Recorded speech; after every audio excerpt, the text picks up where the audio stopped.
আমাদের এদিকে তো মুয়াজ্জিন যারা ওনাদেরকে তো ভাবে টাকা দিতে পারে না, তাই না?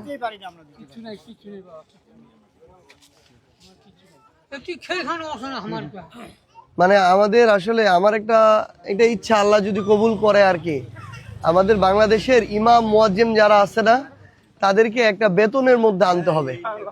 আপনি 5,000 টাকা হোক, তাও একজন মুয়াজ্জিনকে বেতন দেওয়া উচিত। কারণ উনার তো বাইরে যাওয়ার সুযোগ নাই, উনার 5 ওয়াক্ত মসজিদে থাকতে হয়।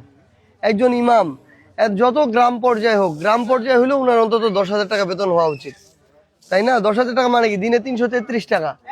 333 টাকা, এটা কি খুব বেশি টাকা দিনটার জন্য?